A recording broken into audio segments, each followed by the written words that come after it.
ಪ್ರತಿಯೊಬ್ಬ ಸಾಧಕರಲ್ಲೂ ಬರುತ್ತೆ. ಯಾಕಂದ್ರೆ ಅವರ ಮನಸ್ಥಿತಿ ವಿಭಿನ್ನವಾಗಿರುತ್ತೆ. ಸಾಧಕನಿಗೆ ಯಾವಾಗ್ಲೂ ಅವನು ಸತ್ವಗುಣದಲ್ಲಿರುತ್ತಾನೆ. ಸಮಾಜ ತಮ್ಮ ರಜಗುಣಗಳಲ್ಲಿರುತ್ತದೆ. ಹಾಗಾಗಿ ನಮ್ಮ ಸಾಧಕರಿಗೆ ಸಹಜವಾಗಿ ಬರುವಂತ ಪ್ರಶ್ನೆನೆ. ಆದ್ರೆ ಇಲ್ಲಿ ಮನಸ್ಸೊಂದೇ, ಆದ್ರೆ ಅದು 4 ವಿಧಗಳಲ್ಲಿ ಕೆಲಸ ಮಾಡುತ್ತೆ. ಮೊದಲನೇದು ಸ್ವಾರ್ಥ ಬುದ್ಧಿ. ಎರಡನೇದು ಸ್ವಾರ್ಥ ಪರಾರ್ಥ ಬುದ್ಧಿ. ಮೂರನೇದು ನಿಸ್ವಾರ್ಥ ಬುದ್ಧಿ. ನಾಲ್ಕನೇದು ಕೇವಲ ಪರಾರ್ಥ ಬುದ್ಧಿ. ಮೊದಲನೇದು ಸ್ವಾರ್ಥ ಬುದ್ಧಿ. ಇವನು ಹೇಗಿರ್ತಾನೆ ಅಂತಂದ್ರೆ, ಅವನು ಅವನ ಮನೆ ಚೆನ್ನಾಗಿರ್ಬೇಕು, ಸುಭಿಕ್ಷೆಯಿಂದ ಇರ್ಬೇಕು, ಬೇರೆಯವರು ಏನಾಗೋದ್ರೂ ಪರವಾಗಿಲ್ಲ. ಯಾರೋ ದಾರಿಯಲ್ಲಿ ಹೋಗ್ಬೇಕಾದ್ರೆ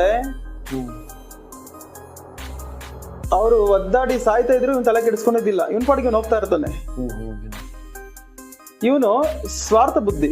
ಇವನು ಮತ್ತೆ ಇವನ್ ಮನೆ ಚೆನ್ನಾಗಿರ್ಬೇಕು, ಸಮಾಜ ಏನಾಗೋದ್ರೂ ಪರವಾಗಿಲ್ಲ, ಅದ್ರಲ್ಲಿ ಇವನ್ ಕೆಲ್ಸ ಇಲ್ಲ.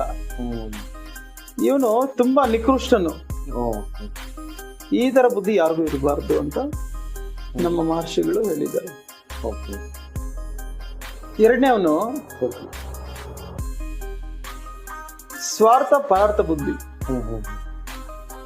ಇವನ್ ಮನಸ್ಥಿತಿ ಹೇಗಿರ್ತದೆ ಅಂದ್ರೆ,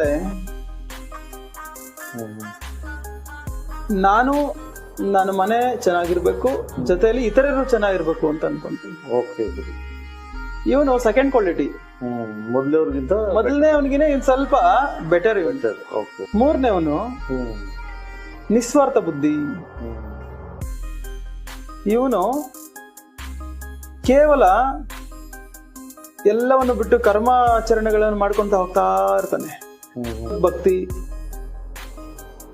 ಪೂಜೆಗಳು, ಒಳ್ಳೆ ಕರ್ಮಗಳನ್ನ ಮಾಡ್ತಾ ಇರ್ತಾನೆ ಸದಾ. ಇವನು ಬೇರೆದ್ರ ಬಗ್ಗೆ ತಲೆ ಕೆಡಿಸ್ಕೊಂಡಿದ್ದಿಲ್ಲ. ಇವನ್ಗೇನು ಸ್ವಾರ್ಥ ಅನ್ನೋದು ಇರೋದಿಲ್ಲ. ನಾಲ್ಕನೇವನು ಕೇವಲ ಪರಾರ್ಥ ಬುದ್ಧಿ. ಇವನು ಮಹಾತ್ಮನು.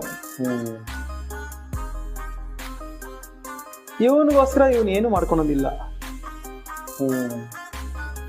ಇತರರೆಲ್ಲ ಚೆನ್ನಾಗಿರ್ಬೇಕು,